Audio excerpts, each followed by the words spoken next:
ਸਤਿ ਸ਼੍ਰੀ ਅਕਾਲ ਜੀ। ਪੰਜਾਬੀ ਰੇਡੀਓ ਤੇ ਪੰਜਾਬੀ ਟੀਵੀ USA ਵੇਖ ਸੁਣ ਰਹੇ ਸਾਰੇ ਸਰੋਤਿਆਂ ਦਾ ਬਹੁਤ-ਬਹੁਤ ਸਵਾਗਤ ਹੈ। ਇਸ ਸਮੇਂ ਦੇ ਵਿਸ਼ੇਸ਼ ਪ੍ਰੋਗਰਾਮ ਖਬਰ ਤੇ ਨਜ਼ਰ ਦੇ ਵਿੱਚ। ਇਸ ਪ੍ਰੋਗਰਾਮ ਦੇ ਵਿੱਚ ਹਰ ਰੋਜ਼ ਦੀ ਤਰ੍ਹਾਂ ਸਾਥ ਹੁੰਦਾ ਹੈ ਸੀਨੀਅਰ ਪੱਤਰਕਾਰ ਮਿੰਟੂ ਗੁਰਸਰੀਆ ਜੀ ਦਾ ਤੇ ਵੱਖ-ਵੱਖ ਖਬਰਾਂ ਤੇ ਪਾਈਦਾ ਚਾਨਣਾ। ਸੋ ਕਰਦੇ ਹਾਂ ਪ੍ਰੋਗਰਾਮ 'ਚ ਸ਼ਾਮਲ ਮਿੰਟੂ ਜੀ ਨੂੰ, ਫਿਰ ਰੁੱਖ ਖਬਰਾਂ ਦਾ ਕਰਾਂਗੇ। ਬਹੁਤ-ਬਹੁਤ ਸਵਾਗਤ ਹੈ ਮਿੰਟੂ ਜੀ। ਸ਼ੁਕਰੀਆ ਜੀ, ਸਾਰਿਆਂ ਨੂੰ ਸਤਿ ਸ੍ਰੀ ਅਕਾਲ ਜੀ। ਸਤਿ ਸ਼੍ਰੀ ਅਕਾਲ ਜੀ। ਸੋ ਸਭ ਤੋਂ ਪਹਿਲਾਂ ਕਰਦੇ ਚੱਲੀਏ ਅੱਜ ਦੇ ਇਸ ਪ੍ਰੋਗਰਾਮ ਦੇ ਸਪਾਂਸਰਸ ਦਾ ਧੰਨਵਾਦ, ਫਿਰ ਰੁੱਖ ਖਬਰਾਂ ਦਾ ਕਰਾਂਗੇ। ਖਾਲਸਾ ਇੰਸ਼ੋਰੈਂਸ ਲੰਬੇ ਸਮੇਂ ਤੋਂ ਇੰਸ਼ੋਰੈਂਸ ਦੇ ਖੇਤਰ ਦੇ ਵਿੱਚ ਸੇਵਾਵਾਂ ਨਿਭਾ ਰਹੇ ਨੇ। ਸੰਪਰਕ ਨੰਬਰ ਹੈ 408 272 2500। ਟਿਰਕਿਆਣਾ ਇਮੀਗ੍ਰੇਸ਼ਨ ਲਾ ਫਰਮ, ਜੇ ਟਿਰਕਿਆਣਾ ਉਹਨਾਂ ਨਾਲ ਸੰਪਰਕ ਕਰ ਸਕਦੇ ਹੋ ਜੇਕਰ ਇਮੀਗ੍ਰੇਸ਼ਨ ਬਾਬਤ ਕਿਸੇ ਤਰ੍ਹਾਂ ਦੀ ਸਲਾਹ ਕਰਨੀ ਹੈ। Krishan Dhanota, Yuba City, Baljinder Singh Nijjar, Woodland, GN lube ਵਾਲੇ ਟਰੱਕ ਵਾਸ਼ ਕਰਦੇ ਨੇ, ਆਇਲ ਚੇਂਜ ਕਰਦੇ ਨੇ, 에ਅਰ ਬ੍ਰੇਕਸ ਦਾ ਕੰਮ ਤਸੱਲੀ ਬਖਸ਼ ਕਰਦੇ ਨੇ। ਤੁਸੀਂ ਇਹਨਾਂ ਦੇ ਕੋਲੋਂ ਨਵੇਂ ਪੁਰਾਣੇ ਟਾਇਰ ਵੀ ਖਰੀਦ ਸਕਦੇ ਹੋ। ਲੋਕੇਸ਼ਨ ਸੈਂਟਾਨੇਲਾ ਦੇ ਵਿੱਚ ਹੈ। ਨਿੰਮਾ ਸਹੋਤਾ ਹੋਣਾ ਦਾ ਨੰਬਰ ਹੈ 209 277 0113। Jaswinder Singh Nagra, Roseville, Avtar Singh Sangha, Yuba City, Baldev Singh Kang, Yuba City. ਬਹੁਤ-ਬਹੁਤ ਧੰਨਵਾਦ ਹੈ ਇਹਨਾਂ ਸਾਰੇ ਸਪਾਂਸਰਸ ਦਾ ਜਿਹੜੇ ਜ਼ਰੀਆ ਬਣਦੇ ਨੇ ਪ੍ਰੋਗਰਾਮਾਂ ਨੂੰ ਤੁਹਾਡੇ ਤੱਕ ਪਹੁੰਚਦਾ ਕਰਨ ਦੇ ਲਈ। ਸੋ ਹੁਣ ਰੁੱਖ ਕਰਦੇ ਹਾਂ ਜੀ ਖਬਰਾਂ ਦਾ। ਮਿੰਟੂ ਜੀ, ਪਾਇਓ ਚਾਨਣਾ ਕਿ ਅਬੋਹਰ ਦੇ ਵਿੱਚ ਇੱਕ ਮਸ਼ਹੂਰ ਕਾਰੋਬਾਰੀ ਦੀ ਹੱਤਿਆ ਕਰ ਦਿੱਤੀ ਗਈ ਹੈ ਤੇ ਇਹ ਕਾਰੋਬਾਰੀ ਖਾਸਾ ਕਹਿੰਦੇ ਮਸ਼ਹੂਰ ਸੀ ਐਲੀਟ ਪੰਜਾਬੀਆਂ ਦੇ ਵਿੱਚ, ਖਾਸ ਤੌਰ ਤੇ ਹਰਿਆਣੇ ਦੇ ਵਿੱਚ ਵੀ।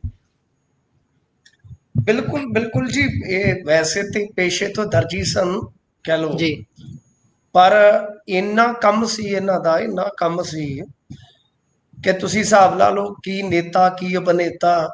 ਇੱਥੋਂ ਤੱਕ ਕਿ ਜੀ, ਜਿਹੜੇ NRIs ਆ, ਕੁਛ NRI ਜੀ, ਸਪੈਸ਼ਲ ਇੱਥੋਂ ਲੀੜਾ ਲੱਤਾ ਲੈ ਕੇ ਜਾਂਦੇ ਨੇ। ਜੀ, ਜੀ, ਇਹ ਅਬੋਹਰ ਆ ਜਿਹੜਾ, ਇਹ ਏਰੀਆ ਗੁਰਪ੍ਰੀਤ ਜੀ ਲਾਰੈਂਸ ਹੋਰਾਂ ਦਾ ਹੀ ਆ, ਕਿਉਂਕਿ ਉਹਨਾਂ ਦਾ ਪਿੰਡ ਇਸੇ ਹੀ ਸਬ ਡਿਵੀਜ਼ਨ ਚ ਪੈਂਦਾ ਹੈ, ਜੀ, ਹੁਣ ਤਹਿਸੀਲ ਕਹਿ ਲਓ। ਉਹਨਾਂ ਦੇ ਹੀ ਗਰੁੱਪ ਬੰਨਿਓ ਇਹਦੀ ਜ਼ਿੰਮੇਵਾਰੀ ਲਈ ਗਈ ਆ ਤੇ ਜੀ, ਜ਼ਿੰਮੇਵਾਰੀ ਦੇ ਵਿੱਚ ਇਹ ਆਖਿਆ ਗਿਆ ਕਿ ਇਹ ਸਾਡੇ ਦੁਸ਼ਮਣਾਂ ਦੀ ਸਪੋਰਟ ਕਰਦਾ ਸੀ। ਜੀ, ਪਰ ਜੋ ਅੱਜ ਆਹਾਂ ਤੋਂ ਪਤਾ ਕੀਤਾ, ਜੋ ਜੀ, ਬਾਜ਼ਾਰ ਦੇ ਵਿੱਚ ਚਰਚਾ ਚੱਲਦੀ ਸੀ, ਕਿਉਂਕਿ ਬਾਜ਼ਾਰ ਜੀ, ਬੰਦ ਕਰ ਦਿੱਤਾ ਗਿਆ, ਕਾਰੋਬਾਰੀਆਂ ਦੇ ਵਿੱਚ ਸਹਿਮ ਦਾ ਮਾਹੌਲ ਆ, ਜੀ, ਤਾਂ ਜੋ ਗੱਲ ਉੱਥੋਂ ਸੁਣਨ ਨੂੰ ਮਿਲ ਰਹੀ ਆ ਉਹ ਇਹੋ ਆ ਕਿ ਇਹ ਮਾਮਲਾ ਵਸੂਲੀ ਇਤਿਆਦਿਕ ਦੇ ਨਾਲ ਹੀ ਜੁੜਦਾ ਹੈ। ਜੀ, ਤੇ ਮੈਨੂੰ ਤਾਂ ਮੇਰੇ ਇੱਕ ਸੋਰਸ ਨੇ ਦੱਸਿਆ ਕਿ ਇੱਕ ਦੋ ਵਾਰ ਪਹਿਲਾਂ ਵੀ ਲੈਣ ਦੇਣ ਹੋ ਚੁੱਕਾ ਹੈ। ਕੌਣ ਆ ਜੀ, ਕੌਣ ਨਹੀਂ, ਇਸ ਗੱਲ ਦਾ ਤੇ ਚਲੋ ਆਪਾਂ ਕੋਈ ਦਾਅਵਾ ਨਹੀਂ ਕਰਦੇ। ਬਹਰਹਾਲ ਇਹ ਹੁੰਦਾ ਕਿ ਹੁਣ ਤੇ ਤੁਸੀਂ ਕਈ ਵੈਬਸਾਈਟਾਂ ਤੇ ਦੇਖਿਆ ਹੋਣਾ ਹੈ ਕਿ ਉਹ ਜਿਹੜੇ ਸ਼ੂਟਰ ਨੇ ਉਹਨਾਂ ਦੀਆਂ CCTV ਫੁਟੇਜ ਕਿਤੇ ਤੁਰੇ ਫਿਰਦੇ ਆ, ਕਿਤੇ ਕੁਛ ਕਿਤੇ ਕੁਛ, ਉਹ ਸਾਰਾ ਕੁਝ ਸਾਹਮਣੇ ਆ। ਜੀ, ਤਾਂ ਹੁਣ ਇਹੀ ਸਵਾਲ ਆ, ਹਾਲਾਂਕਿ ਉੱਥੇ ਹਰਮਨਵੀਰ ਗਿੱਲ ਪਹੁੰਚੇ ਸਨ DIG, ਉਹਨਾਂ ਨੇ ਕਿਹਾ ਕਿ ਭੁੱਖ ਨੰਗ ਬੰਦੇ ਆ, ਆਪਣੇ ਜੀ, ਆਪ ਨੂੰ ਮਤਲਬ ਕਿ ਚਮਕਾਉਣ ਵਾਸਤੇ ਇਹ ਜੀ ਗੈਂਗਸਟਰ ਬਣਦੇ ਆ ਫਲਾਂ ਫਲਾਂ। ਪਰ ਮੇਰਾ ਤਾਂ ਸਵਾਲ ਇਹੋ ਆ ਕਿ ਜੋ ਰੋਕਥਾਮ ਹੁੰਦੀ ਆ, ਗਾਊਂ ਰੋਕਥਾਮ ਹੁੰਦੀ ਆ, ਉਹ ਜੀ, ਇਹੋ ਜਿਹੀਆਂ ਵਾਰਦਾਤਾਂ 'ਚ ਘਟ ਰਹੀ ਆ। ਔਰ ਸਭ ਤੋਂ ਵੱਡੀ ਗੱਲ ਕਿ ਏਡਾ ਵੱਡਾ ਕਾਰੋਬਾਰੀ ਨਿਸ਼ਾਨੇ ਤੇ ਹੋਵੇ ਔਰ ਜੀ, ਪੁਲਿਸ ਕੋਲ ਅਗਾਊਂ ਇਨਪੁਟ ਨਹੀਂ ਸੀ, ਇਹ ਬਹੁਤ ਵੱਡੀ ਗੱਲ ਹੈ। ਜੀ, ਇਹ ਜੀ, ਬਹੁਤ ਵੱਡੀ ਗੱਲ ਆ। ਇਹ ਫੇਲਿਅਰ ਹੈ ਸੁਈਆ ਤੰਤਰ ਦਾ ਵੀ ਕਿਤੇ ਨਾ ਕਿਤੇ, ਕਿ ਜੇ ਮੰਨ ਲਓ ਲੈਣ ਦੇਣ ਸੀ ਜਾਂ ਕੁਝ ਨਾ ਕੁਝ ਸੀ ਅੰਦਰ ਖਾਤੇ, ਜਿਸ ਤਰ੍ਹਾਂ ਦਾ ਪੋਸਟ ਪਾਇਆ ਗਿਆ, ਕਿ ਜੀ, ਉਸ ਚੀਜ਼ ਦੀ ਭਿਣਕ ਪੁਲਿਸ ਨੂੰ ਨਾ ਲੱਗਣੀ, ਇਹ ਬੜੀ ਵੱਡੀ ਗੱਲ ਆ। ਤਾਂ ਗੱਲ ਇਹੀ ਆ ਕਿ ਇਸ ਵੇਲੇ ਪੰਜਾਬ ਦੇ ਵਿੱਚ ਮਾਹੌਲ ਪੂਰਾ ਸਹਿਮ ਵਾਲਾ ਹੈ। ਤੁਸੀਂ ਵੇਖਿਆ ਹੋਣਾ ਕਿ ਪਰਸੋਂ ਚੌਥ ਵੀ ਇਦਾਂ ਦਾ ਹੀ ਇੱਕ ਮਾਮਲਾ ਵਾਪਰਿਆ, ਜੀ, ਜਿਹਦੇ ਵਿੱਚ ਇੱਕ ਐਕਟਰਸ ਬੀਬੀ ਦੇ ਪਿਤਾ ਨੂੰ ਗੋਲੀਆਂ ਨਾਲ ਭੁੰਨਿਆ ਗਿਆ। ਜੀ, ਉਹ ਮਾਮਲਾ ਵੀ ਜੇ ਤੁਸੀਂ ਧਿਆਨ ਨਾਲ ਵੇਖੋਗੇ ਕਿ ਕਿੱਦਾਂ ਦਾ ਹੈ, ਉਹਦੇ ਵਿੱਚ ਵੀ ਇਹੋ ਹੀ ਵਸੂਲੀ ਵਾਲਾ ਐਂਗਲ ਆਉਂਦਾ ਕਿਤੇ ਨਾ ਕਿਤੇ। ਸਰਕਾਰ ਨੇ ਗਨਮੈਨ ਵੀ ਉਹਨਾਂ ਨੂੰ ਦਿੱਤਾ ਸੀ ਇੱਕ, ਉਹ ਗਨਮੈਨ ਵਾਪਸ ਲੈ ਲਿਆ। ਹੁਣ ਗੁਰਪ੍ਰੀਤ ਜੀ ਸਵਾਲ ਇਹ ਫੇਰ ਪੈਦਾ ਹੋਏਗਾ ਕਿ ਤੁਹਾਡੇ ਕੋਲ ਕਿਹੜੀ ਐਸੀ ਸੁਈਆ ਰਿਪੋਰਟ ਸੀ, ਖੁਫੀਆ ਰਿਪੋਰਟ ਸੀ ਕਿ ਤੁਹਾਨੂੰ ਲੱਗਿਆ ਜੀ, ਕਿ ਨਹੀਂ ਬੰਦਾ ਜਿਹੜਾ ਹੈ ਉਹ ਬਈ ਅੰਡਰ ਥ੍ਰੈਟ ਨਹੀਂ ਹੈ। ਜੀ, ਜੀ, ਤੇ ਜੇ ਕੋਈ ਇਸ ਤਰ੍ਹਾਂ ਦੀ ਤੁਹਾਡੇ ਕੋਲ ਹੁਣ ਇਨਫੋਰਮੇਸ਼ਨ ਸੀਗੀ ਤਾਂ ਉਹ ਤੇ ਗਲਤ ਸਾਬਤ ਹੋਈ ਹੈ। ਤਾਂ ਜੀ, ਜੀ, ਇੱਥੇ ਵੀ ਸਵਾਲ ਕਿਤੇ ਨਾ ਕਿਤੇ ਪ੍ਰਸ਼ਾਸਨ ਤੇ ਉੱਠਣਗੇ।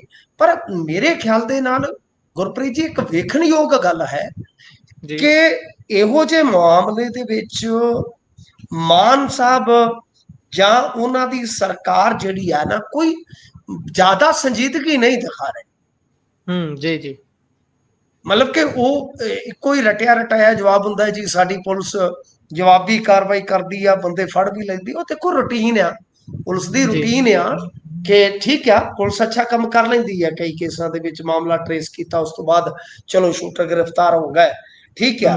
ਪਰ ਇੱਕ ਤੇ ਜੀ ਇਹ ਆ ਕਿ ਸਜ਼ਾਵਾਂ ਵਗੈਰਾ ਤੇ ਹੁੰਦੀਆਂ ਹੀ ਨਹੀਂ। ਤੁਹਾਨੂੰ ਪਤਾ ਹੈ ਵਿੱਕੀ ਜੀ ਮਿੱਡੂ ਖੇੜਾ ਕੇਸ ਛੱਡ ਦਿਓ, ਉਹ ਤੇ ਉਹਦਾ ਭਰਾ ਸੀਗਾ ਜਿਹੜਾ ਇੱਥੋਂ ਤੱਕ ਲੈ ਗਿਆ ਕੇਸ ਨੂੰ। ਤੁਸੀਂ ਮੈਨੂੰ ਦੱਸੋ ਇਹਨਾਂ 4-5 ਸਾਲਾਂ 'ਚ 7 ਸਾਲਾਂ 'ਚ ਕਿਹੜਾ ਕੇਸ ਆ ਜਿਹੜਾ ਸਜ਼ਾ ਤੇ ਗਿਆ? ਚਾਹੇ ਕਿਸੇ ਵੀ ਗੈਂਗ ਦਾ ਕੋਈ ਮਤਲਬ ਕਿ ਜੁੜਿਆ ਬੰਦਾ ਮਰਿਆ ਹੋਵੇ, ਉਹਨਾਂ ਦਾ ਕੋਈ ਸਾਥੀ ਮਰਿਆ ਹੋਵੇ, ਉਹ ਛੱਡ ਦਿਓ ਉਸ ਗੱਲ ਨੂੰ, ਪਰ ਮਾਮਲਾ ਕਿਹੜਾ ਗਿਆ? ਕੋਈ ਵੀ ਸਜ਼ਾ ਤੱਕ ਨਹੀਂ ਗਿਆ। ਤਾਂ ਕਈ ਪੱਖ ਤੋਂ ਹੁਣ ਵੇਲਾ ਆ ਗਿਆ ਕਿ ਚਰਚਾ ਕੀਤੀ ਜਾਵੇ ਅਤੇ ਸਰਕਾਰ ਨੂੰ ਥੋੜੀ ਇਹਦੇ ਤੇ ਸੰਵੇਦਨਸ਼ੀਲਤਾ ਵਿਖਾਉਣੀ ਪਵੇਗੀ ਗੁਰਪ੍ਰੀਤ ਜੀ, ਅਦਰਵਾਈਜ਼ ਕੀ ਹੋਏਗਾ? ਦੇਖੋ ਜਿਸ ਤਰ੍ਹਾਂ ਦਾ ਮਾਹੌਲ ਆ, ਜਿਸ ਤਰ੍ਹਾਂ ਦਾ ਮਾਮਲਾ ਹੈ, ਉਹਦੇ 'ਚ ਇਦਾਂ ਹੋਏਗਾ ਕਿ ਕੱਲ ਨੂੰ ਫਿਰ ਦੂਜੀਆਂ ਸਾਰੀਆਂ ਚੀਜ਼ਾਂ ਪਿਛਾ ਰਹਿ ਜਾਂਦੀਆਂ ਨੇ, ਤੇ ਸਭ ਤੋਂ ਪਹਿਲਾਂ ਫਿਰ ਲੋਕਾਂ ਦੇ ਏਜੰਡੇ ਤੇ ਆ ਜਾਂਦੀ ਆ ਜਾਨ, ਕਿ ਮਾਲ ਬਾਤ ਦੇ ਵਿੱਚ, ਜੇਬ ਬਾਤ ਦੇ ਵਿੱਚ ਪਹਿਲਾਂ ਜਾਨ। ਤਾਂ ਜਦੋਂ ਜਾਨ ਮੁੱਦਾ ਬਣ ਜਾਂਦੀ ਆ ਤਾਂ ਫੇਰ ਤੁਹਾਨੂੰ ਪਤਾ ਯੋਗੀ ਵਰਗਾ ਬੰਦਾ ਨਿਕਲਦਾ ਹੈ। ਜੀ ਜੀ ਫਿਰ ਯੋਗੀ ਵਰਗਾ ਬੰਦਾ ਨਿਕਲਦਾ ਹੈ ਜਿਹਨੂੰ ਨਾਇਕ ਮੰਨਿਆ ਜਾਂਦਾ ਹੈ, ਔਰ ਪੰਜਾਬ ਦੇ ਵਿੱਚ ਯੋਗੀ ਦੀ ਮਿਸਾਲ ਦੇਣ ਲੱਗ ਪਏ ਨੇ ਲੋਕ। ਤੇ ਇਸ ਕਰਕੇ ਮੇਰੇ ਖਿਆਲ ਦੇ ਨਾਲ ਮਾਨ ਸਾਹਿਬ ਨੂੰ ਬਹੁਤ ਜਲਦੀ ਇਹਨਾਂ ਚੀਜ਼ਾਂ ਤੇ ਵਰਕਆਊਟ ਕਰਨਾ ਪਊਗਾ, ਦੇਖਣਾ ਪਊਗਾ ਕਿੱਥੇ ਕੰਮ ਖਰਾਬ ਆ, ਕੀ ਗੱਲਬਾਤ ਆ। ਹਾਲਾਂਕਿ ਮੈਨੂੰ ਇਸ ਗੱਲ ਦਾ ਇਲਮ ਹੈ, ਮੈਂ ਬਹੁਤ ਜ਼ਿੰਮੇਵਾਰੀ ਨਾਲ ਕਹਿਣਾ ਕਿ ਇਸ ਤਰ੍ਹਾਂ ਦੇ ਜਿਹੜੇ ਸੰਗਠਿਤ ਕ੍ਰਾਈਮ ਨੇ, ਇਸ ਤਰ੍ਹਾਂ ਜਿਹੜੇ ਬਾਹਰ ਬੈਠੇ ਨੇ ਬੰਦੇ, ਜੋ ਮਤਲਬ ਕਿ ਉਹ ਆਦੇਸ਼ ਦਿੰਦੇ ਨੇ, ਬੰਦੇ ਹਾਇਰ ਕਰਦੇ ਨੇ, ਫਿਰ ਉਹ ਵਾਰਦਾਤ ਨੂੰ ਅੰਜਾਮ ਦਿੰਦੇ ਨੇ, ਉਸ ਸਾਰੇ ਕਹਿ ਲਓ ਕਿ ਕ੍ਰਮ ਨੂੰ ਤੋੜਨਾ, ਉਸ ਚੀਜ਼ ਨੂੰ 100% ਰੋਕਣਾ ਇਹ ਬਹੁਤ ਔਖਾ ਹੈ, ਇੰਪੋਸੀਬਲ ਆ। ਪਰ ਤੁਹਾਡਾ ਜਿਹੜਾ ਮਤਲਬ ਕਿ ਇਹੋ ਜਿਹੇ ਮਾਮਲਿਆਂ ਦੇ ਵਿੱਚ ਇੱਕ ਸਟ੍ਰਾਈਕ ਰੇਟ ਕਹਿ ਲਓ, ਰੋਕਥਾਮ ਵਾਲਾ, ਉਹ ਅੱਛਾ ਹੋਣਾ ਚਾਹੀਦਾ। ਮੇਰੇ ਖਿਆਲ ਦੇ ਨਾਲ ਇਹ ਗੱਲ ਮਾਇਨੇ ਰੱਖਦੀ ਆ। ਜੀ ਜੀ ਇਹ ਚੀਜ਼ ਤਾਂ ਮਾਇਨੇ ਜ਼ਰੂਰ ਰੱਖਦੀ ਹੈ। ਸੋ ਅਗਲੀ ਖਬਰ ਤੇ ਜੇਕਰ ਆਪਾਂ ਚੱਲੀਏ ਤਾਂ ਉਧਰ ਭਾਜਪਾ ਦੇ ਨੇਤਾ ਦਾ ਦਾਅਵਾ ਹੈ ਕਿ 84 ਵਿੱਚ ਇੰਗਲੈਂਡ ਦੀ ਮਦਦ ਲਈ ਗਈ ਸੀ। 84 ਵਾਲੇ ਸਾਰੇ ਜਦੋਂ ਪ੍ਰਕਰਮ ਦੇਖਦੇ ਆ ਆਪਾਂ ਤਾਂ ਉਹਦੇ ਵਿੱਚ ਇਹ ਗੱਲ ਆਖ ਰਹੇ ਨੇ, ਇਹਦੇ ਵਿੱਚ ਕਿੰਨਾ ਕੁ ਤਰਕ ਹੈ, ਕਿੰਨੀ ਕੁ ਸੱਚਾਈ ਹੈ ਜੀ? ਦੇਖੋ ਇਹ ਤੇ ਗੱਲ ਲਗਭਗ ਸਾਫ਼ ਹੈ। ਜੇ ਤੁਸੀਂ ਦਸਤਾਵੇਜ਼ ਦੇਖੋਗੇ ਪਿਛਲੇ ਕੁਝ ਸਮੇਂ ਤੋਂ ਤੇ ਸਾਫ਼ ਹੀ ਹੋ ਗਿਆ, ਕਿਉਂਕਿ ਉਦੋਂ ਮਾਰਗਰੇਟ ਥੈਚਰ ਸੀਗੇ ਸਨ, ਜੇ ਮੈਂ ਨਹੀਂ ਭੁੱਲਦਾ। ਤੇ ਉਸ ਵੇਲੇ ਇੰਡੀਅਨ ਸਟੇਟ ਵੱਲੋਂ ਉਹਨਾਂ ਦੇ ਨਾਲ ਤਾਲਮੇਲ ਕੀਤਾ ਗਿਆ। ਇਹ ਪਿੱਛੇ ਜੇ ਤੁਹਾਨੂੰ ਯਾਦ ਹੋਣਾ ਹੈ ਕਿ ਉੱਥੋਂ ਦੀ ਰਾਜਨੀਤੀ ਦੇ ਵਿੱਚ ਵੀ ਮੁੱਦਾ ਕਾਫੀ ਗਰਮਾਇਆ ਸੀਗਾ। ਸ਼ਾਇਦ ਤੁਹਾਨੂੰ ਚੇਤਾ ਹੋਵੇ ਗੁਰਪ੍ਰੀਤ ਜੀ, ਸ਼ਾਇਦ ਤਨਮਨਜੀਤ ਸਿੰਘ ਜਿਹੜੇ ਢੇਸੀ ਸਾਹਿਬ ਆ, ਹਾਂਜੀ ਹਾਂਜੀ, ਇਹ ਕਾਫੀ ਮੁੱਦਾ ਮਤਲਬ ਕਿ ਉੱਥੇ ਰਾਜਨੀਤੀ ਦੇ ਵਿੱਚ ਚੱਲਦਾ ਰਿਹਾ।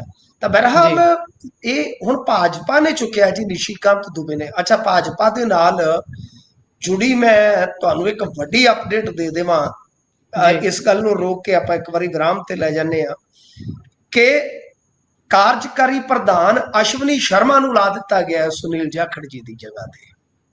ਮਤਲਬ ਕਿ ਨਵਾਂ ਪ੍ਰੈਜ਼ੀਡੈਂਟ ਭਾਜਪਾ ਨੂੰ ਮਿਲ ਗਿਆ ਹੈ। ਤੇ ਮੇਰੇ ਖਿਆਲ ਦੇ ਨਾਲ ਮੇਰਾ ਅੰਦਾਜ਼ਾ ਹੈ ਕਿ ਸ਼ਾਇਦ ਸੁਨੀਲ ਜਾਖੜ ਦਿੱਲੀ ਦੀ ਰਾਜਨੀਤੀ 'ਚ ਚਲੇ ਜਾਣ। ਮੇਰਾ ਅੰਦਾਜ਼ਾ ਹੈ ਇਹ, ਕਿਉਂਕਿ ਹੁਣੇ ਖਬਰ ਫਲੈਸ਼ ਹੋਈ ਆ। ਮੇਰੀ ਕਿਸੇ ਨਾਲ ਕੋਈ ਗੱਲਬਾਤ ਤੁਹਾਨੂੰ ਪਤਾ ਵੀ ਇਸ ਵੇਲੇ ਹੋਣੀ ਅਸੰਭਵ ਹੈ, ਮੈਂ ਔਨ ਏਅਰ ਰਿਹਾ ਤੁਹਾਡੇ ਨਾਲ। ਤਾਂ ਬਹਰਹਾਲ ਇਹ ਮੇਰਾ ਇੱਕ ਅੰਦਾਜ਼ਾ ਹੈ, ਤਾਂ ਇਹ ਤੁਹਾਨੂੰ ਮੈਂ ਵਿੱਚ ਬ੍ਰੇਕਿੰਗ ਦੱਸ ਦਿੱਤੀ ਆ। ਹੁਣ ਜਿਹੜੀ ਗੱਲ ਨਿਸ਼ੀਕਾਂਤ ਦੁਬੇ ਦੀ ਆ, ਨਿਸ਼ੀਕਾਂਤ ਦੁਬੇ ਤੁਹਾਨੂੰ ਪਤਾ ਹੀ ਆ ਦੱਬੀ ਆਉਂਦਾ ਕੰਮ। ਉਹ ਬਹੁਤ ਨਿਸ਼ਾਨੇ ਇੱਧਰ ਉੱਧਰ ਰਾਹੁਲ ਗਾਂਧੀ ਨੂੰ ਲੈ ਕੇ, ਤੇ ਮਤਲਬ ਕਿ ਕਈ ਵਾਰ ਤੱਥਹੀਣ ਗੱਲਾਂ ਵੀ ਕਰ ਦਿੰਦਾ ਹੈ। ਪਰ ਉਹ ਬੰਦਾ ਇੱਕ ਐਸਾ ਬੰਦਾ, ਉਹਨੇ ਹੀ ਤੇ ਸਟੇਟਮੈਂਟ ਦਿੱਤੀ ਸੀ ਨਾ ਪਿੱਛੇ ਜੇ, ਤੁਹਾਨੂੰ ਯਾਦ ਹੋਵੇਗੀ, ਕਿ ਦਿੱਲੀ ਦੀ ਜਿਹੜੀ ਕੁਰਸੀ ਆ ਉਹ 25-30 ਸਾਲ ਹਾਲੇ ਵੇਲੀ ਨਹੀਂ ਹੋਏਗੀ। ਯਾਨੀ ਉਹ ਯੋਗੀ ਆਦਿੱਤਿਆਨਾਥ ਨੂੰ ਸਿੱਧਾ ਵਿਖਾਇਆ ਗਿਆ ਸ਼ੀਸ਼ਾ ਸੀ। ਕਿ ਜੇ ਜੀ ਤੁਸੀਂ ਇਹ ਸੋਚੋ ਕਿ ਦਿੱਲੀ ਜਾ ਕੇ ਬਹਿ ਜਾਓਗੇ ਤਾਂ ਬਈ ਇਹ ਹਾਲ ਦੀ ਘੜੀ ਕਹਿ ਲਓ ਕਿ ਅਸੰਭਵ ਆ। ਤਾਂ ਆਪਾਂ ਵੇਖ ਸਕਦੇ ਹਾਂ ਕਿ ਨਿਸ਼ੀਕਾਂਤ ਦੁਬੇ ਦੇ ਬਹਾਨੇ ਗੁਜਰਾਤ ਲੌਬੀ ਬੋਲਦੀ ਆ। ਜਿਹੜੀ ਗੱਲ ਜੀ ਕੇਂਦਰ ਸਰਕਾਰ ਨੇ ਖੁਦ ਨਾ ਕਹਿਣੀ ਹੋਵੇ, ਖਾਸ ਤੌਰ ਤੇ ਗੁਜਰਾਤ ਲੌਬੀ ਨੇ ਨਾ ਕਹਿਣੀ ਹੋਵੇ, ਉਹ ਜੀ ਗੱਲ ਦੁਬੇ ਸਾਹਿਬ ਤੋਂ ਕਹਾਈ ਜਾਂਦੀ ਆ। ਤਾਂ ਜੇ ਅੱਜ ਉਹਨਾਂ ਨੇ ਇਸ ਇਤਿਹਾਸਿਕ ਤੱਥ ਨੂੰ ਫੇਰ ਛੋਇਆ ਤਾਂ ਮੇਰੇ ਖਿਆਲ ਦੇ ਨਾਲ ਇਹਦੇ ਵਿੱਚ ਆਉਣ ਵਾਲੇ ਦਿਨਾਂ 'ਚ ਆਪਾਂ ਦੇਖ ਸਕਦੇ ਹਾਂ, ਜਿਵੇਂ ਆਪਾਂ ਅੱਜ ਇੱਕ ਨਾਲ ਬ੍ਰੇਕਿੰਗ ਖਬਰ ਵੀ ਦੇ ਦਿੱਤੀ ਕਿ ਜੀ ਭਾਜਪਾ ਜਿਹੜੀ ਆ ਉਹ ਹੌਲੀ ਹੌਲੀ ਪੰਜਾਬ ਦੇ ਵਿੱਚ ਪੱਬਾਂ ਭਾਰ ਹੋਣ ਦਾ ਸੁਪਨਾ ਜਿਹੜਾ ਪਾਲੇਗੀ ਔਰ ਉਹਦੇ ਲਈ ਕਾਂਗਰਸ ਨੂੰ ਨਿਸ਼ਾਨੇ ਤੇ ਲਵੇਗੀ। ਫਿਲਹਾਲ ਆਮ ਆਦਮੀ ਪਾਰਟੀ ਵੀ ਉਹਨਾਂ ਦੇ ਨਿਸ਼ਾਨੇ ਤੇ ਆ। ਨਿਸ਼ਾਨੇ ਤੇ ਜੋ ਕੋਈ ਸਿੱਧਾ ਹੱਲ ਹੈ ਨਹੀਂ ਤਾਂ ਉਹ ਅਕਾਲੀ ਦਲ ਆ। ਅਕਾਲੀ ਦਲ ਤੇ ਉਹ ਇੰਨਾ ਜ਼ਿਆਦਾ ਹਮਲਾਵਰ ਨਹੀਂ ਹੋਏ ਤਾਂ ਉਹ ਕਿਤੇ ਨਾ ਕਿਤੇ ਸੰਕੇਤ ਵੀ ਆ ਕਿ ਆਉਣ ਵਾਲੇ ਸਮੇਂ ਦੇ ਵਿੱਚ ਅਲਾਇੰਸ ਹੋ ਸਕਦਾ ਹੈ। ਤੇ ਜੇ ਅਲਾਇੰਸ ਹੁੰਦਾ ਹੈ ਤਾਂ ਉਹਦੇ ਵਿੱਚ ਜਿੰਨਾ ਬਰੋਬਰ ਨਿਸ਼ਾਨੇ ਤੇ ਆਮ ਆਦਮੀ ਪਾਰਟੀ ਨੂੰ ਲਿਆ ਜਾਊਗਾ ਉਨਾ ਹੀ ਜ਼ਿਆਦਾ ਕਾਂਗਰਸ। ਤਾਂ ਇਸ ਕਰਕੇ ਮੇਰੇ ਖਿਆਲ ਦੇ ਨਾਲ ਨਿਸ਼ੀਕਾਂਤ ਦੁਬੇ ਦਾ 84 ਵੇਲੇ ਦਾ ਜਿਹੜਾ ਇਹ ਇਤਿਹਾਸ ਦਾ ਪੰਨਾ ਫੋਲਿਆ ਗਿਆ, ਕਿਤੇ ਨਾ ਕਿਤੇ ਕੋਈ ਨਾ ਕੋਈ ਇਹਦੇ ਵਿੱਚ ਐਂਗਲ ਐਸਾ ਲੱਗਦਾ ਤੇ ਹੈ। ਜੀ ਸੋ ਜੇਕਰ ਆਪਾਂ ਇਸ ਤੋਂ ਅੱਗੇ ਚੱਲੀਏ ਤਾਂ ਵਿਧਾਨ ਸਭਾ ਦਾ ਇਜਲਾਸ ਆ ਗਿਆ ਲਾਗੇ ਤੇ ਕਿਆਫੇ ਇਹ ਲਾਏ ਜਾ ਰਹੇ ਨੇ ਕਿ ਇਸ ਵਿਧਾਨ ਸਭਾ ਸੈਸ਼ਨ ਦੇ ਵਿੱਚ ਕਾਨੂੰਨ ਬਣਾਉਣ ਦੀ ਤਿਆਰੀ ਹੈ, ਖਾਸ ਤੌਰ ਤੇ ਬੇਅਦਬੀਆਂ ਦੇ ਮਾਮਲੇ ਦੇ ਵਿੱਚ। ਅੱਛਾ ਦੇਖੋ, ਮੌਜੂਦਾ ਸਮੇਂ ਦੇ ਵਿੱਚ ਆਪਣੇ ਕੋਲ ਆ ਗਿਆ ਸੀ BNS, ਭਾਰਤੀ ਨਿਆਂ ਸੰਹਿਤਾ, ਠੀਕ ਹੈ ਜੀ। ਯਾਨੀ ਇਹਨਾਂ ਨੇ ਕੁਝ ਕਾਨੂੰਨੀ ਬਦਲਾਅ ਕਰ ਦਿੱਤੇ ਸਨ, ਤੁਹਾਨੂੰ ਯਾਦ ਹੀ ਹੈ, ਆਪਾਂ ਉਹਦੇ ਤੇ ਖੂਬ ਸਾਰੀਆਂ ਖਬਰਾਂ ਜਿਹੜੀਆਂ ਕਰ ਚੁੱਕੇ ਹਾਂ ਜੀ। ਅੱਛਾ, ਜੋ BNS ਹੈ, ਜਦੋਂ ਅਸੀਂ ਇਸ ਨੂੰ ਮੈਂ ਥੋੜਾ ਜਿਹਾ ਟਟੋਲ ਕੇ ਦੇਖਿਆ ਕਿ ਇਹਦੇ ਵਿੱਚ ਇਹੋ ਜਿਹੇ, ਕਿਉਂਕਿ ਉਦੋਂ 295 ਹੁੰਦਾ ਸੀਗਾ ਨਾ, 295 ਗੀਤ ਵੀ ਆਇਆ, ਜੀ ਜੀ 295 ਧਾਰਾ ਲੱਗਦੀ ਆ, ਤਾਂ ਉਹਦੇ ਵਿੱਚ ਬੜੀ ਮਾਮੂਲੀ ਸਜ਼ਾ ਹੁੰਦੀ ਆ, ਦੋਸ਼ੀ ਨੂੰ ਜ਼ਮਾਨਤ ਜਲਦੀ ਮਿਲ ਜਾਂਦੀ ਆ। ਇਹਦੇ ਤੇ ਆਪਾਂ ਪੱਖਵੀਂ ਬਹਿਸ ਪੰਜਾਬ ਦੇ ਅੰਦਰ ਦੇਖ ਚੁੱਕੇ ਹਾਂ। ਅੱਛਾ, ਭਾਰਤੀ ਨਿਆਂ ਸੰਹਿਤਾ ਜਿਹੜੀ BNS, ਉਹਦੇ ਵਿੱਚ ਧਾਰਾ 298 ਕਰ ਦਿੱਤੀ ਗਈ, ਠੀਕ ਹੈ ਜੀ। ਧਾਰਮਿਕ ਸਥਾਨ ਨੂੰ ਜੇ ਕੋਈ ਨੁਕਸਾਨ ਪਹੁੰਚਾਉਂਦਾ ਹੈ ਜਾਂ ਅਪਵਿੱਤਰ ਕਰਦਾ ਹੈ, ਯਾਨੀ ਧਾਰਮਿਕ ਸਥਾਨ ਜਿਵੇਂ ਆਪਣਾ ਗੁਰੂ ਘਰ ਹੈ, ਮੰਦਿਰ ਹੈ, ਮਸਜਿਦ ਹੈ, ਗਿਰਜਾ ਘਰ, ਉਹ ਧਾਰਮਿਕ ਸਥਾਨ ਹੋ ਗਏ ਨਾ। ਜੇ ਕੋਈ ਅੰਦਰ ਵੜ ਕੇ ਕਿਸੇ ਵੀ ਪਾਵਨ ਵਸਤੂ ਨੂੰ ਜਾਣ ਬੁੱਝ ਕੇ ਨੁਕਸਾਨ ਪਹੁੰਚਾਉਂਦਾ ਹੈ, ਅਪਵਿੱਤਰ ਕਰਦਾ ਹੈ, ਯਾਨੀ ਬੇਹੁਰਮਤੀ, ਤਾਂ ਉਹਨੂੰ 2 ਸਾਲ ਤੱਕ ਦੀ ਸਜ਼ਾ ਹੈ, ਠੀਕ ਹੈ ਜੀ। ਜੁਰਮਾਨਾ ਵੀ ਜਾਂ ਦੋਨੇ ਹੋ ਸਕਦੇ ਆ। ਹੁਣ ਇੱਥੇ ਇੱਕ ਵੇਲੇ ਆਪਾਂ ਰੁਕ ਕੇ ਥੋੜਾ ਜਿਹਾ ਇਸ ਮਾਮਲੇ ਤੇ ਇੱਕ ਗਹੀਨ ਜਿਹਾ ਚਰਚਾ ਕਰੀਏ ਤਾਂ ਇਹਦੇ ਵਿੱਚ ਇਹ ਕਿ 295 ਜਿੰਨੀ ਸਜ਼ਾ ਹੀ ਹੈ ਜੀ। ਮੇਰੇ ਖਿਆਲ ਦੇ ਨਾਲ ਜਦੋਂ ਇਹ ਨਵਾਂ ਬਣਾਇਆ ਗਿਆ ਤਾਂ ਇਹਨੂੰ ਹੀ ਮਜ਼ਬੂਤ ਕਰ ਦਿੱਤਾ ਜਾਂਦਾ, ਤਾਂ ਫਿਰ ਸਟੇਟ ਗਵਰਨਮੈਂਟ ਨੂੰ ਸ਼ਾਇਦ ਲੋੜ ਨਾ ਰਹਿੰਦੀ। ਇਹਦਾ 299 ਧਾਰਾ ਮੈਂ ਉਹ ਦੇਖੀ ਜੀ, ਇਹਦੇ ਚ ਧਾਰਮਿਕ ਭਾਵਨਾਵਾਂ ਨੂੰ ਜੋ ਠੇਸ ਪਹੁੰਚਾਈ ਜਾਂਦੀ ਆ, ਉਸ ਮੰਤਵ ਦੇ ਨਾਲ ਜੇ ਕੋਈ ਕੰਮ ਕਰਦਾ, ਅਪਮਾਨ ਕਰਦਾ ਹੈ ਜੀ, ਤਾਂ ਕੋਈ ਵਿਅਕਤੀ ਕਿਸੇ ਭਾਈਚਾਰੇ ਦਾ ਧਾਰਮਿਕ ਭਾਵਨਾਤਮਕ ਤੌਰ ਤੇ ਨੁਕਸਾਨ ਕਰਦਾ, ਤਾਂ ਸ਼ਬਦ ਜਿੱਦਾਂ ਉਹ ਲਿਖਦਾ ਹੈ, ਬੋਲਦਾ ਜਾਂ ਕੁਝ ਵੀ, ਜਿੱਦਾਂ ਲਾ ਲਓ ਕਿ ਆਪਾਂ ਪੋਸਟਾਂ ਵਗੈਰਾ, ਤਾਂ ਉਹਦੇ ਤੇ ਮੁਕੱਦਮਾ ਹੋ ਗਿਆ ਤਾਂ 3 ਸਾਲ ਤੱਕ ਦੀ ਸਜ਼ਾ। ਹੁਣ ਤੁਸੀਂ ਇਹ ਦੇਖੋ ਕਿ ਜੇ ਕੋਈ ਧਾਰਮਿਕ ਸਥਾਨ ਦੇ ਵਿੱਚ ਵੜ ਕੇ ਬੇਹੁਰਮਤੀ ਕਰਦਾ 2 ਸਾਲ ਆ, ਜੇ ਉਹ ਮਤਲਬ ਕਿ ਲਿਖ ਕੇ ਕੋਈ ਪੋਸਟ ਪਾਉਂਦਾ ਹੈ ਤਾਂ 3 ਸਾਲ ਆ। ਤਾਂ ਇੱਥੇ ਕਿਤੇ ਨਾ ਕਿਤੇ ਇਹ ਮੈਂ ਤੁਹਾਨੂੰ ਮਿਸਾਲਾਂ ਦਿੱਤੀਆਂ ਨੇ ਕਿ ਇਹਦੇ ਵਿੱਚ ਗੁੰਜਾਇਸ਼ ਤੇ ਹੈ। ਦੇਖੋ, ਇਹ ਤੇ ਮਾਨ ਸਾਹਿਬ ਚਲੋ ਠੀਕ ਆ, ਮੈਂ ਇਸ ਗੱਲ ਦੇ ਨਾਲ ਵੀ ਮੁਤਫਿਕ ਹਾਂ, ਸਹਿਮਤ ਹਾਂ ਕਿ ਮਾਨ ਸਾਹਿਬ ਹੋਰਾਂ ਨੇ ਬੇਅਦਬੀ ਦੇ ਦੋਸ਼ੀਆਂ ਨੂੰ ਸਜ਼ਾ ਦਿਵਾਉਣ ਦੀ ਜਿਹੜੀ ਗੱਲ ਕੀਤੀ ਸੀ ਉਹ ਤੇ ਪੂਰੀ ਨਹੀਂ ਹੋਈ ਜੀ, ਤਾਂ ਉਹ ਮੁੱਦਾ ਅਗਾਂਹ ਜਾ ਕੇ ਬਣ ਸਕਦਾ ਹੈ। ਤੇ ਉਸ ਮੁੱਦੇ ਤੋਂ ਖੁਦ ਨੂੰ ਬਚਾਉਣ ਵਾਸਤੇ ਉਹ ਅਜਿਹਾ ਕਦਮ ਪੁੱਟਦੇ ਨਜ਼ਰ ਆ ਰਹੇ ਨੇ। ਮੈਂ ਇਸ ਦਲੀਲ ਦੇ ਨਾਲ ਸਹਿਮਤ ਹੋ ਸਕਦਾ, ਪਰ ਮੈਂ ਤੁਹਾਨੂੰ ਬਾਅਦ ਦਲੀਲ ਇਹ ਵੀ ਦੱਸਿਆ ਕਿ BNS ਦੇ ਵਿੱਚ ਇਹਨਾਂ ਚੀਜ਼ਾਂ ਨੂੰ ਲੈ ਕੇ ਜੋ ਆਪਣੇ ਇੰਡੀਆ ਦੇ ਵਿੱਚ ਖਾਸ ਤੌਰ ਤੇ ਜਿਹੜੀ ਸਾਡੀ ਸੋਸਾਇਟੀ ਆ, ਜਿਹੜੀ ਕਿ ਬਹੁਤ ਜ਼ਿਆਦਾ ਆਸਤਿਕ ਹੈ, ਬਹੁਤ ਜ਼ਿਆਦਾ ਜਿਹਦੀਆਂ ਭਾਵਨਾਵਾਂ ਧਰਮ ਦੇ ਨਾਲ ਜੁੜੀਆਂ ਹੁੰਦੀਆਂ ਨੇ।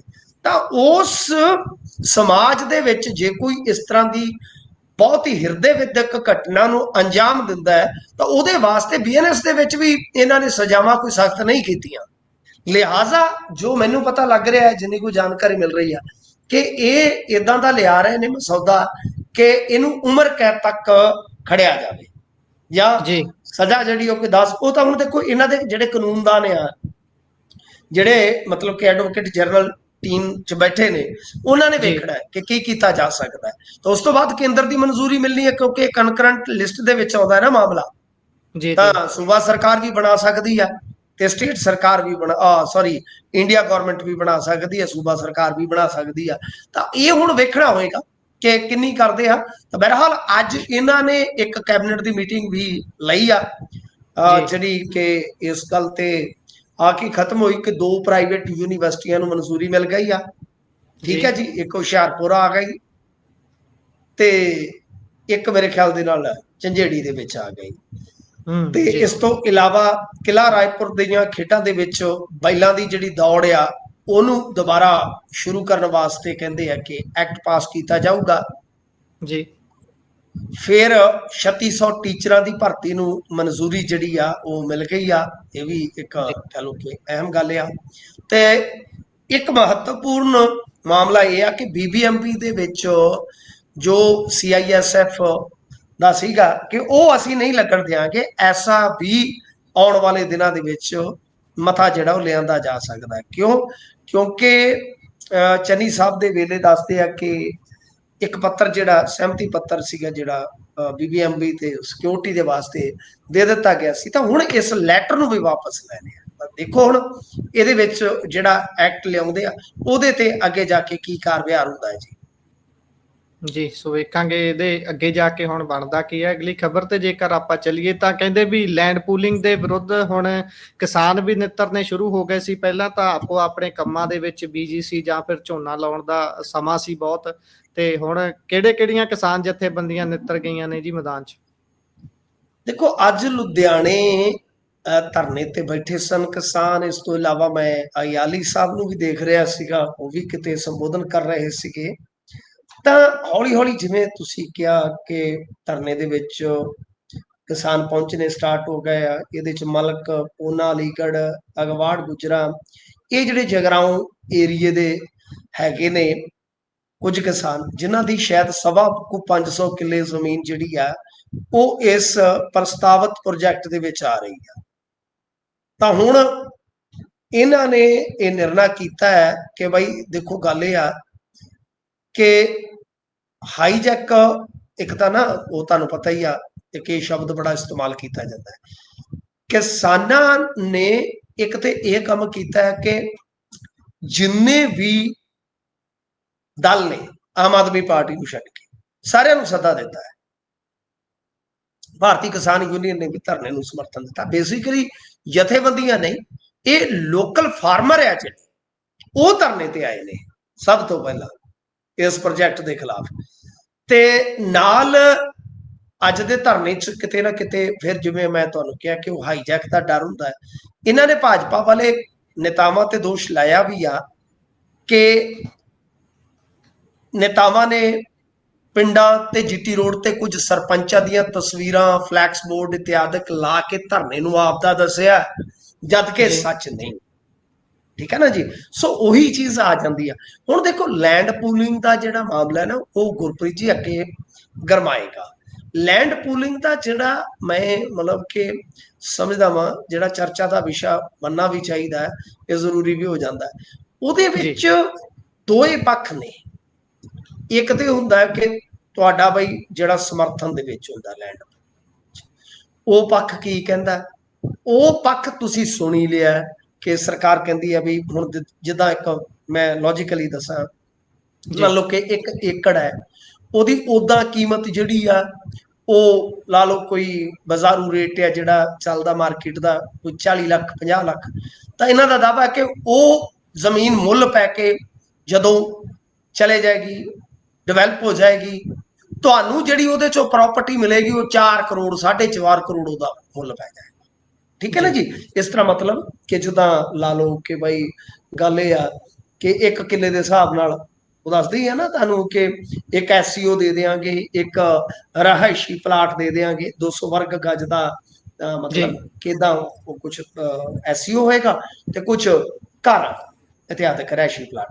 पर दूसरे पासे विरोध दे विच जिहड़ा तर्क आ वो गल ये आ कि वो कहंदे कि हुण जिवें देखो कि 3 कनाल तक ਜਿਹੜੇ ਕਿਸਾਨ ਨੇ ਉਹਨਾਂ ਜੀ ਨੂੰ ਕੋਈ ਵੀ ਉਹਦੇ ਚ ਕਮਰਸ਼ੀਅਲ ਸਥਾਨ ਨਹੀਂ ਦਿੱਤਾ ਜਾਂਦਾ। ਮਤਲਬ ਕਿ 1 ਏਕੜ ਵਾਲੇ ਕਿਸਾਨ ਨੂੰ ਤੇ ਤੁਸੀਂ 1000 ਗਜ ਦਾ ਰਹਿਸ਼ੀ ਪਲਾਟ ਦੇ ਦਿੱਤਾ, ਜਾਂ ਜੀ ਵੀ ਮਤਲਬ ਕਿ ਉਹ ਫਿਰ ਦੇਤਾ 200 ਗਜ ਦਾ SEO ਦਿੱਤਾ। ਪਰ ਜੇ ਮੰਨ ਲਓ ਕਿਸੇ ਕੋਲ 3 ਕਨਾਲਾ ਹੈ, ਅੱਜ ਕੱਲ ਤੁਹਾਨੂੰ ਪਤਾ ਨਾ ਛੋਟੀ ਜੋਤ ਵੀ ਹੈਗੀ, 3 ਕਨਾਲਾ ਹੈ, ਤਾਂ ਬਈ ਉਹਦੇ ਲਈ ਕੋਈ ਪ੍ਰਬੰਧ ਨਹੀਂ ਕੀਤਾ ਗਿਆ। ਸੋ ਇਹ ਇੱਕ ਇਹਦੇ ਵਿਰੋਧ ਦੇ ਵਿੱਚ ਵੀ ਤਰਕ ਹੈ। ਤੇ ਦੂਜਾ ਕਿ ਪੁਰਾਣੀ ਵਿਵਸਥਾ ਤੋੜ ਕੇ 500 ਗਜ ਦੇ ਜਿਹੜੇ ਪਲਾਟ ਦੇਣ ਦੇ ਜਾਂ ਉਦਯੋਗਿਕ ਮਤਲਬ ਕਿ ਦਿੱਤਾ ਗਿਆ ਸੀਗਾ, ਤਾਂ ਉਹ ਨਾ ਦੇਣਾ ਕਿਤੇ ਨਾ ਕਿਤੇ ਅਨਿਆਂ ਹੈ। ਸੋ ਇਹ ਵਿਰੋਧ ਦੇ ਵਿੱਚ ਤਰਕ ਜਿਹੜੇ ਆ ਨਾ ਉਹ ਆਉਂਦੇ ਆ ਕਿ ਲੈਂਡ ਪੂਲਿੰਗ ਦੇ ਵਿੱਚ ਸਭ ਤੋਂ ਵੱਡਾ ਵਿਰੋਧੀ ਇੱਕ ਤਰਕ ਇਹ ਵੀ ਆ ਕਿ ਇਹ ਕੰਸੈਂਟ ਨਹੀਂ ਲਿਆ ਜਾਂਦਾ, ਮਤਲਬ ਕਿਸੇ ਦੀ ਸਹਿਮਤੀ ਨਹੀਂ ਲਈ ਜਾਂਦੀ। ਜਿਵੇਂ ਆਪਾਂ ਲੈਂਡ ਐਕੁਜੀਸ਼ਨ ਐਕਟ ਦੇਖੋਗੇ ਤੁਸੀਂ, ਹੁਣ ਪੜ੍ਹਨਾ ਕਿਤੇ ਤੁਸੀਂ, ਤਾਂ ਉਹਦੇ ਵਿੱਚ ਇਹ ਆ ਕਿ 80% ਕਿਸਾਨਾਂ ਦਾ ਕੰਸੈਂਟ ਹੋਣਾ ਜ਼ਰੂਰੀ ਆ ਕਿਸੇ ਪ੍ਰੋਜੈਕਟ ਵਾਸਤੇ, ਪਰ ਇੱਥੇ ਨਹੀਂ। ਸੋ ਇਹ ਦੇਖਦੇ ਆ, ਮੇਰੇ ਖਿਆਲ ਦੇ ਨਾਲ ਮਾਮਲਾ ਅੱਗੇ ਵਧੇਗਾ ਗੁਰਪ੍ਰੀਤ ਜੀ। ਸੋ ਅਗਲੀ ਖਬਰ ਤੇ ਜੇਕਰ ਚੱਲੀਏ ਤਾਂ ਉਧਰ ਨਵੇਂ ਵਿਧਾਇਕ ਬਣੇ, ਕਹਿੰਦੇ ਅਰੋੜਾ ਸਾਹਿਬ ਦੇ PA ਦਾ ਰੌਲਾ ਪੈ ਵੀ ਗਿਆ। ਦੇਖੋ ਰੌਲਾ ਜਿਹੜਾ ਹੈ ਗੁਰਪ੍ਰੀਤ ਜੀ ਉਹ ਇਸ ਕਰਕੇ ਪੈ ਗਿਆ ਵਾ ਕਿਉਂਕਿ ਕੁਝ ਕਰਮਚਾਰੀ ਜਿਹੜੇ ਆ ਉਹ ਹੀ ਵਿਰੋਧ ਦੇ ਵਿੱਚ ਨਿਤਰੇ ਆ। ਦਰਅਸਲ ਕੀ ਆ ਕਿ Punjab secretariat personal staff association ਉਹਨਾਂ ਨੇ ਇੱਕ ਇਤਰਾਜ਼ ਜਤਾਇਆ। ਉਹ ਕਹਿੰਦੇ ਕਿ ਦੇਖੋ ਸੈਕਟਰੀਏਟ ਬਣਨ ਤੋਂ ਲੈ ਕੇ ਹੁਣ ਤੱਕ ਇਸ ਤਰ੍ਹਾਂ ਦਾ ਜਿਹੜਾ PA ਦਾ ਪ੍ਰਬੰਧ ਹੁੰਦਾ ਹੈ ਉਹ ਆਮ ਰਾਜ ਪ੍ਰਬੰਧ ਵਜੋਂ ਕੀਤਾ ਜਾਂਦਾ, ਪ੍ਰਵਾਨਿਤ ਅਸਾਮੀਆਂ ਵਿਰੁੱਧ ਮਤਲਬ ਕਿ ਤੈਨਾਤੀਆਂ ਕੀਤੀਆਂ ਜਾਂਦੀਆਂ। ਸੈਕਟਰੀਏਟ ਦੇ ਇਤਿਹਾਸ 'ਚ ਉਹ ਕਹਿੰਦੇ ਕਿ ਪਹਿਲੀ ਵਾਰੀ ਹੋਇਆ ਕਿ ਚੀਫ ਸੈਕਟਰੀ ਪੰਜਾਬ ਨੂੰ ਅੱਖੋਂ ਪਰੋਖੇ ਕਰਕੇ ਵਧੀਕ ਮੁੱਖ ਸਕੱਤਰ ਮਾਲ ਮਹਿਕਮਾ ਉਹਨਾਂ ਵੱਲੋਂ ਵਿਭਾਗ ਦਾ ਕਰਮਚਾਰੀ ਉਸੇ ਵਿਭਾਗ ਦੇ ਮੰਤਰੀ ਨਾਲ ਲਾਇਆ ਗਿਆ ਹੋਵੇ ਜਿਸ ਨਾਲ ਉਸ ਮਹਿਕਮੇ ਦਾ ਕੋਈ ਤਾਲੁਕਾਤ ਹੀ ਨਹੀਂ ਹੈ ਜੀ। ਹਾਲਾਂਕਿ ਰੂਲਾਂ ਦੇ ਮੁਤਾਬਕ ਇੱਕ ਮੰਤਰੀ ਨਾਲ ਇੱਕ ਨਿੱਜੀ ਸੈਕਟਰੀ, ਇੱਕ ਸਹਾਇਕ, ਇੱਕ ਸਟੈਨੋ, 2 ਕਲਰਕ, 2 ਸੇਵਾਦਾਰ, ਇਹ ਅਸਾਮੀਆਂ ਮਨਜ਼ੂਰ ਸ਼ੁਦਾ ਹਨ ਜੀ, ਜਿਨ੍ਹਾਂ ਵਿਰੁੱਧ ਤੈਨਾਤੀਆਂ ਆਮ ਰਾਜ ਪ੍ਰਬੰਧ ਮਹਿਕਮੇ ਵੱਲੋਂ ਹੀ ਮੁੱਖ ਸਕੱਤਰ ਪੰਜਾਬ ਦੀ ਪ੍ਰਵਾਨਗੀ ਨਾਲ ਕੀਤੀਆਂ ਜਾਂਦੀਆਂ। ਤੇ ਇਸ ਤੋਂ ਇਲਾਵਾ ਜੇ ਕੋਈ ਮੰਤਰੀ ਚਾਹੇ ਤੇ ਤੁਹਾਨੂੰ ਪਤਾ ਕਿਸੇ ਮਹਿਕਮੇ ਦਾ ਕਿਸੇ ਕਰਮਚਾਰੀ ਨੂੰ ਉਹ OSD ਵੀ ਲਾ ਲੈਂਦਾ ਹੈ ਨਾ, ਆਫੀਸਰ ਔਨ ਸਪੈਸ਼ਲ ਡਿਊਟੀ, ਤੁਹਾਨੂੰ ਪਤਾ ਹੀ ਹੈ। ਤਾਂ ਮਤਲਬ ਇਹ ਆ ਕਿ ਬਾਹਰੀ ਮਹਿਕਮੇ ਵੱਲੋਂ ਕੋਈ ਸਿੱਧੀ ਤੈਨਾਤੀ ਨਹੀਂ ਕੀਤੀ ਜਾ ਸਕਦੀ, ਇੱਥੇ ਸਿੱਧੀ ਤੈਨਾਤੀ ਕਰ ਦਿੱਤੀ ਗਈ। ਤਾਂ ਇਹਦਾ ਕਿਤੇ ਨਾ ਕਿਤੇ ਬੁਰਾ ਮਨਾ ਰਹੇ ਨੇ ਰਾਜ ਪ੍ਰਬੰਧ ਵਾਲੇ ਕਿ ਭਾਈ ਸਾਨੂੰ ਤੇ ਦੁੱਖ ਇਸ ਗੱਲ ਦਾ ਹੈ ਕਿ ਜਿਹੜੀ ਰਵਾਇਤ ਚੱਲੀ ਆ ਰਹੀ ਸੀ ਔਰ ਚੀਫ ਸੈਕਟਰੀ ਨੂੰ ਬਾਈਪਾਸ ਕਰ ਦਿੱਤਾ ਗਿਆ। ਔਰ ਚੀਫ ਸੈਕਟਰੀ ਤੇ ਤੁਹਾਨੂੰ ਪਤਾ ਹੀ ਆ, ਇਹ ਤੇ ਜਿਹੜੇ ਹੈਗੇ ਨੇ ਕੇਜਰੀਵਾਲ ਸਾਹਿਬ, ਉਹਨਾਂ ਦੀ ਟੀਮ ਵੱਲੋਂ ਇਹਨਾਂ ਨੂੰ ਲਾਇਆ ਗਿਆ, ਪਹਿਲੇ ਬਦਲ ਦਿੱਤੇ ਗਏ ਸਨ ਅਨੁਰਾਗ ਜੀ। ਸੋ ਇਸ ਵਾਸਤੇ ਕਾਫੀ ਕੁਛ ਆ ਜਿਹੜਾ ਗੁਰਪ੍ਰੀਤ ਜੀ ਧਿਆਨ ਮੰਗਦਾ, ਤਵੱਜੋ ਮੰਗਦਾ ਕਿ ਦੇਖੋ ਕਿੰਨਾ ਕੁਝ ਨਵਾਂ ਹੋ ਰਿਹਾ, ਕਿੰਨਾ ਕੁਝ ਆਪਾਂ ਇਸ ਤਰ੍ਹਾਂ ਦੇਖ ਰਹੇ ਹਾਂ ਕਿ ਜਿਹੜਾ ਇਤਿਹਾਸ 'ਚ ਕਦੇ ਨਹੀਂ ਹੋਇਆ ਉਹ ਇਸ ਰਾਜ ਦੇ ਵਿੱਚ ਹੋ ਰਿਹਾ ਜੀ। ਸੋ ਅਗਲੀ ਖਬਰ ਦੇ ਵੱਲ ਜੇਕਰ ਆਪਾਂ ਵਧੀਏ ਤਾਂ ਅਗਲੀ ਖਬਰ ਹੈ ਕਿ ਖਹਿਰਾ ਨੇ ਗਵਰਨਰ ਨੂੰ ਖੱਤ ਲਿਖਿਆ ਜੀ, ਕਹਿੰਦੇ। ਹਾਂਜੀ, ਦੇਖੋ ਸੁਖਪਾਲ ਖਹਿਰਾ ਹੋਰਾਂ ਨੇ ਜਿਹੜਾ ਖੱਤ ਲਿਖਿਆ ਹੈ Baba Farid university of health science ਦੇ ਵਾਈਸ ਚਾਂਸਲਰ ਦੇ ਖਿਲਾਫ ਜੀ। ਅੱਛਾ, ਇਹਦੇ 'ਚ ਮੈਂ ਤੁਹਾਨੂੰ ਥੋੜਾ ਜਿਹਾ ਲੈ ਜਾਣਾ ਇਹਦੇ ਪਿਛੋਕੜ ਦੇ ਵਿੱਚ। ਤੁਹਾਨੂੰ ਯਾਦ ਹੋਏਗਾ ਕਿ ਫਰੀਦਕੋਟ ਦੇ ਵਿੱਚ ਇੱਕ ਹੋਟਲ ਦੀ ਉਸਾਰੀ ਢਾਉਣ ਨੂੰ ਲੈ ਕੇ ਸੱਚਰ ਸਾਹਿਬ ਆਮ ਆਦਮੀ ਪਾਰਟੀ ਦੇ ਜਿਹੜੇ ਨੇਤਾ ਸਨ, ਜਿਨ੍ਹਾਂ ਤੇ ਦੋਸ਼ ਲੱਗਾ ਕਿ ਉਹਨਾਂ ਨੇ ਇਨਕਰੋਚਮੈਂਟ ਕੀਤਾ ਹੋਇਆ, ਜਦ ਕਿ ਉਹ ਕਹਿ ਰਹੇ ਸਨ, ਤੁਹਾਨੂੰ ਯਾਦ ਹੋਣਾ ਸੱਚਰ ਸਾਹਿਬ ਆਮ ਆਦਮੀ ਪਾਰਟੀ ਵਾਲੇ, ਉਹ ਕਹਿ ਰਹੇ ਸਨ ਕਿ ਜਨਾਬ ਮੈਂ ਦਰਅਸਲ ਇਹ ਜੋ ਬੇਨਿਯਮੀਆਂ ਹਨ ਇੱਥੇ ਬਾਬਾ ਫਰੀਦ ਯੂਨੀਵਰਸਿਟੀ ਦੇ ਵਿੱਚ ਜੋ ਗੜਬੜ ਚੱਲਿਆ, ਮੈਂ ਉਹਨਾਂ ਦੀ ਸ਼ਿਕਾਇਤ ਕੀਤੀ, ਉਹ ਸਜ਼ਾ ਮਿਲ ਰਹੀ ਆ। ਜੀ ਜੀ ਤੇ ਉਹ ਰਾਜਾ ਵੜਿੰਗ ਦੇ ਨਜ਼ਦੀਕੀ ਰਿਸ਼ਤੇਦਾਰ ਨੇ ਜੀ ਠੀਕ ਹੈ। ਹਾਲਾਂਕਿ ਉਹਨਾਂ ਨੇ ਫਿਰ ਕਾਂਗਰਸ ਛੱਡ ਕੇ ਇਹ ਪਾਰਟੀ ਜੁਆਇਨ ਕਰ ਲਈ ਸੀ। ਤਾਂ ਮਤਲਬ ਕਿ ਉੱਥੇ ਦੋ ਧੜੇ ਆਮ ਆਦਮੀ ਪਾਰਟੀ ਦੇ, ਤਾਂ ਉਹ ਦੂਜੇ ਧੜੇ ਤੇ ਇਨਡਾਇਰੈਕਟਲੀ ਡਾਇਰੈਕਟਲੀ ਕਹਿ ਲਓ ਕਿ ਦੋਸ਼ ਲਾ ਰਹੇ ਸਨ। ਅੱਛਾ, ਉਹ ਮਾਮਲਾ ਕੀ ਸੀ? ਉਹ ਮਾਮਲਾ ਇਹ ਸੀ ਕਿ ਵੀਸੀ ਚੱਲਿਆ ਸੀ ਇੰਗਲੈਂਡ ਕੁਝ ਦਿਨ ਪਹਿਲਾਂ। ਜੀ ਜੀ ਜੀ ਤਾਂ ਵੀਸੀ ਨੂੰ ਸੱਚਰ ਹੋਰਾਂ ਨੇ ਦੱਸਦੇ ਆ ਕਿ LOC ਜਾਰੀ ਕਰਵਾ ਕੇ ਰੁਕਵਾ ਲਿਆ ਸੀ, ਕਿਉਂਕਿ ਸ਼ਿਕਾਇਤ ਕਰਤਾ ਸਨ। ਜੀ ਜੀ ਫਿਰ ਉਸ ਤੋਂ ਬਾਅਦ ਵੀਸੀ ਸਾਹਿਬ ਨੂੰ ਮੇਰੇ ਖਿਆਲ ਦੇ ਨਾਲ ਵਿਜੀਲੈਂਸ ਦਾ ਸਾਹਮਣਾ ਵੀ ਕਰਨਾ ਪਿਆ। ਪਤਾ ਨਹੀਂ ਉਹ ਜਾਂਚ 'ਚ ਸ਼ਾਮਲ ਹੋਏ ਆ ਕਿ ਨਹੀਂ, ਪਰ ਵਿਜੀਲੈਂਸ ਜਾਂਚ ਉਹਨਾਂ ਤੇ ਜ਼ਰੂਰ ਖੁੱਲੀ ਸੀ। ਤਾਂ ਹੁਣ ਇਹ ਥੋੜਾ ਜਿਹਾ ਮੈਂ ਤੁਹਾਨੂੰ ਮੁੱਦਾ ਸਮਝਾ ਦਿੱਤਾ ਹੈ, ਕਿਉਂਕਿ ਖਬਰ ਦੇ ਵਿੱਚ ਐਸਾ ਕੁਝ ਨਹੀਂ ਹੋਏਗਾ। ਤਾਂ ਇਹਨਾਂ ਨੇ ਇੱਕ ਜਿਹੜਾ ਖੱਤ ਲਿਖਿਆ ਹੈ, ਇਹਨਾਂ ਨੇ ਲਿਖਿਆ ਹੈ ਕਿ ਇਹਦੇ ਵਿੱਚ ਇਹ ਆ ਕਿ ਆਪਣੇ ਨੇੜਲਿਆਂ ਦੀਆਂ ਇਹਨਾਂ ਨੇ ਕਥਿਤ ਨਿਯੁਕਤੀਆਂ ਅਤੇ ਨਿਯਮਾਂ ਦੀ ਪਾਲਣਾ ਕੀਤੇ ਬਗੈਰ ਟੈਂਡਰ ਤੱਕ ਜਾਰੀ ਕੀਤੇ ਆ। ਦੇਖੋ, ਇਹ ਚਰਚਾਵਾਂ ਸੁਣੀਆਂ ਨੇ। ਤਾਂ ਗੱਲ ਇਹ ਆ ਕਿ ਖਹਿਰਾ ਨੇ ਰਾਜਪਾਲ ਨੂੰ ਇਹ ਵੀ ਕਿਹਾ ਕਿ ਦੇਖੋ, ਵਾਈਸ ਚਾਂਸਲਰ ਵੱਲੋਂ ਆਪਣੇ ਪੁੱਤਰ ਤੇ ਨੂੰਹ ਨੂੰ ਜੋ ਬੈਲਜੀਅਮ ਦੇ ਵਸਨੀਕ ਹਨ, ਉਹਨਾਂ ਨੂੰ ਯੂਨੀਵਰਸਿਟੀ ਵਿੱਚ ਨਿਯੁਕਤ ਕਰ ਦਿੱਤਾ ਗਿਆ। ਤੇ ਯੂਨੀਵਰਸਿਟੀ ਵੱਲੋਂ ਕਰੋੜਾਂ ਦੀ ਲਾਗਤ ਵਾਲੇ ਜਿਹੜੇ ਨਿਰਮਾਣ ਤੇ ਖਰੀਦ ਦੇ ਪ੍ਰੋਜੈਕਟ ਹੈ, ਬਗੈਰ ਟੈਂਡਰਿੰਗ ਤੇ ਜਨਤਕ ਨੋਟਿਸ ਸ਼ੁਰੂ ਕਰਨ ਦੇ ਅਮਲ ਦੀ ਜਿਹੜੀ ਹੈ ਨਾ, ਉਹ ਵੀ ਜਾਂਚ ਕੀਤੀ ਜਾਣੀ ਚਾਹੀਦੀ। ਦੇਖੋ, ਇਹ ਮਾਮਲਾ ਗੰਭੀਰ ਆ ਗੁਰਪ੍ਰੀਤ ਜੀ, ਇਹ ਮਾਮਲਾ ਅਤੀ ਗੰਭੀਰ ਆ।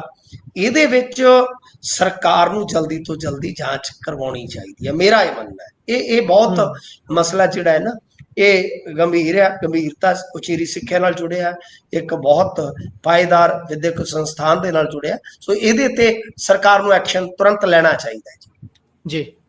ਸੋ ਇਸੇ ਦੇ ਨਾਲ ਪ੍ਰੋਗਰਾਮ ਦਾ ਸਮਾਂ ਇੱਥੇ ਹੀ ਸਮਾਪਤ ਹੁੰਦਾ ਹੈ। ਸੋ ਤੁਸੀਂ ਜੁੜੇ ਜਾਣਕਾਰੀਆਂ ਸਾਂਝੀਆਂ ਕੀਤੀਆਂ, ਬਹੁਤ ਬਹੁਤ ਧੰਨਵਾਦ ਜੀ। ਸਤਿ ਸ਼੍ਰੀ ਅਕਾਲ। ਸਤਿ ਸ਼੍ਰੀ ਅਕਾਲ। ਸੋ ਇਹ ਸਨ ਸਾਡੇ ਨਾਲ ਮਿੰਟੂ ਗੁਰਸਰੀਆ ਜੀ, ਵੱਖ-ਵੱਖ ਖਬਰਾਂ ਤੇ ਜਿਨ੍ਹਾਂ ਨੇ ਪਾਇਆ ਚਾਨਣਾ। ਕਿਵੇਂ ਲੱਗਿਆ ਤੁਹਾਨੂੰ ਪ੍ਰੋਗਰਾਮ? ਆਪਣੇ ਵਿਚਾਰ ਰਾਏ ਟਿੱਪਣੀਆਂ ਜ਼ਰੂਰ ਸਾਂਝਾ ਕਰਿਓ। ਜੁੜੇ ਰਹੋ ਪੰਜਾਬੀ ਰੇਡੀਓ ਤੇ ਪੰਜਾਬੀ TV USA ਦੇ ਨਾਲ। ਦਿਓ ਇਜਾਜ਼ਤ। ਧੰਨਵਾਦ। ਸਤਿ ਸ਼੍ਰੀ ਅਕਾਲ।